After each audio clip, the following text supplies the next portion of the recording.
Welcome to another episode of Getting to Know Asset Class.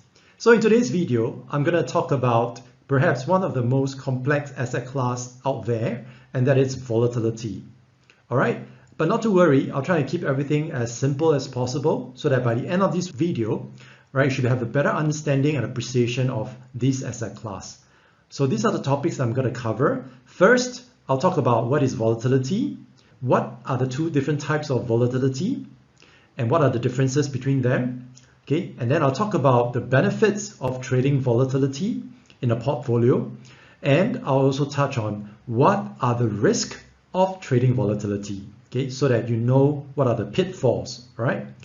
And last but not least, I'm going to share with you the different ways that you can trade volatility in the market, right? So let's go. Volatility is a measure of price fluctuation. Okay, in other words, it's trying to give us an indication of how much fluctuation actually takes place on an underlying security. It is also used as a measure of risk or uncertainty in the market itself.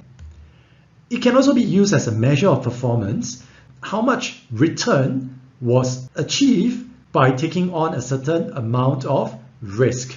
And so that risk that people use to measure, they use volatility. Okay? It can also be used as a sentiment indicator. Okay, so when we have a high volatility reading, it means that the market is fearful, right? But when we have a low volatility reading, okay, it can mean that the market is actually complacent. And finally, volatility can be used as a useful hedging tool, okay, especially on an equity portfolio. So just to give an intuitive sense of how volatility look like, I presented two different charts over here. On the left, we have the price chart of XLU. So XLU is basically an ETF, okay, that represents the utility sector in the US market. So you can see from the chart, right, that the price of XLU doesn't really change that much over a period of 1 year.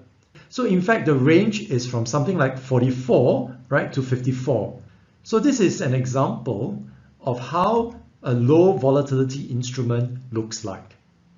But on the right hand side, we have the king of cryptocurrency, which is Bitcoin.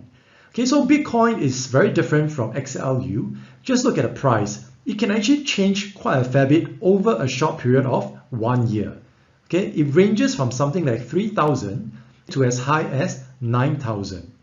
So given that the price can fluctuate so much, even over a short period of 1 year, it is very difficult for us to say for certain what the price of Bitcoin will be if we give it another year, right? So because of this, when we say that a security has high volatility, it also means that it comes with greater uncertainty. Okay, so Bitcoin is just an example of how a high volatility instrument looks like.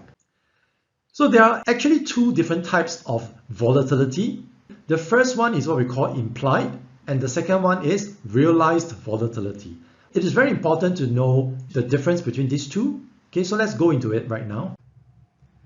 Okay, so the chart here shows you the two different measures of volatility for the S&P 500 index, specifically the 1 month volatility. Okay, so what's the difference between these two lines? Okay, so the blue line, right, is the implied volatility. Okay, in the market, we call it the VIX index. And the red line is our realized volatility. Okay, so implied volatility is the market's estimate of the future fluctuation of the S&P 500 over the coming 1 month period. Whereas the realized volatility is the actual fluctuation of the S&P 500 index over the past 1 month period. There is always a difference between these two measures, and this difference is what we call the volatility risk premium. Now, most of the time, you'll find that the implied volatility is greater than the realized volatility. And the reason is because there is systematic buying of put options in the market by the large equity fund managers out there. So these large equity fund managers, they want to protect the equity exposure in their portfolio. So they go into the options market and they buy put options in a systematic manner, regardless of whether the volatility is cheap or not. right? So this systematic buying actually exerts upward pressure on the implied volatility. Okay, but having said that, right, there are also periods of time where the realized vol can be greater than the implied vol. And this is during sudden sell-off in equity markets that leads to sudden sharp fluctuation in the S&P 500 index. Okay, just to give you an indication or idea of what a normal VIX reading looks like. Okay, under normal market condition, you will find that the VIX tends to hover around the 20 handle. So if the VIX is below 20, we say that we are in a low volatility regime. And if the VIX is above 20, we will say that we are in a high vol regime. Okay, and when the VIX goes way up, like above 30 to 40, or even beyond 40, we are typically in what we call a panic zone. Okay, so this usually coincides with sudden sharp sell-off in equity markets.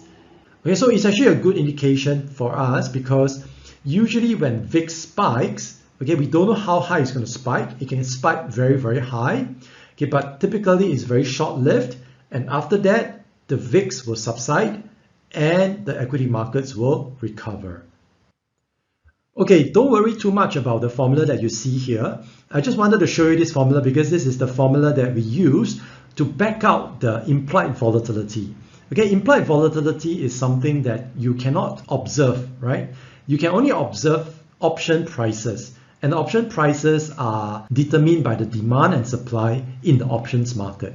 Okay, so once you have the option prices, you can just simply use this formula, okay, because everything in the formula is known except for the implied volatility, right? So we can just use this formula and plug in all the known numbers that we can observe from the market, right? And then we can just back out the implied volatility, and that will be the implied volatility based on that option price.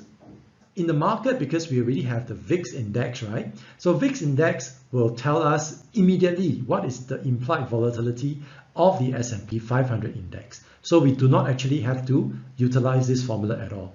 Okay, if we are just interested in the implied vol for the S&P 500 index.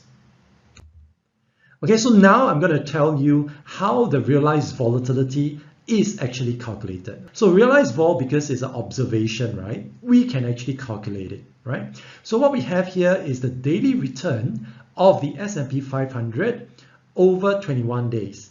Okay, why 21 days? Okay, because there are 21 trading days within a calendar month in the US. All right.